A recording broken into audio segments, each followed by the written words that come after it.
પણ દિનશુજી, ઘણી બધી સ્પેસ છે જેમાં આપણે લોંગ ટર્મ માટે એક સારો સિનારીઓ જોઈ રહ્યા છે. અને ટુ નેમ ધ ફ્યુ, એક તો છે of course renewable energy space.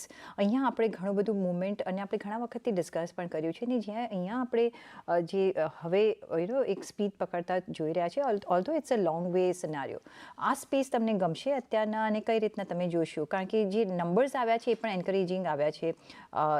As for example mid સ્પેસમાં સ્ટર્લિંગ એન્ડ વિલ્સન તમે જોઈ લો, અને બીજા એક બે જે આઈ ફોરગેટ રાઇટ નાઉ. પણ કઈ રીતના તમે જોશો આ એરિયાને? સો એકચ્યુઅલી રિન્યુએબલ એનર્જી ઇન્ડિયાની આખી ગ્લોબલની સ્ટોરી છે. અને actually India being a low cost manufacturer in most of the spaces, તો ત્યાં આપણને લાગી રહેલું કે શાયદ આઉટસોર્સિંગ અહીંયાથી થાય, પણ તે રિન્યુએબલ એનર્જીમાં ઇન્ડિયાનું કંઈ એજ નથી. તમે અગર જો ફોટોવોલ્ટિક સેટની વાત કરો હોય, તે સોલર એનર્જી વાત કરો, તો તે બહારથી ઇમ્પોર્ટ થાય જ. ગ્રીન હાઇડ્રોજન આજની તારીખમાં આપણી પાસે છે નહીં.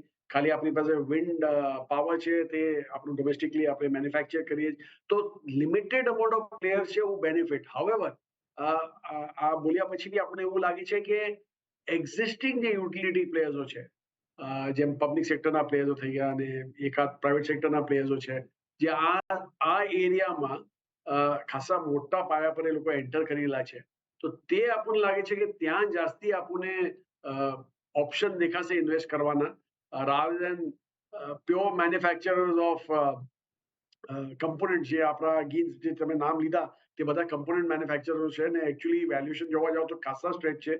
પણ તે એકચ્યુઅલ જે યુઝર્સો છે, એટલે જે will be using those components, utility કંપનીઝો થઈ ગઈ તે બધી, તો ત્યાં આપણને લાગે છે કે ત્યાં જાસ્તી ઓપ્શન છે. ને ત્યાં એકચ્યુઅલી પીએસયુ સ્પેસમાં તો ખાસા ઓપ્શનો છે દેટ યુ કેન યુટિલાઇઝ.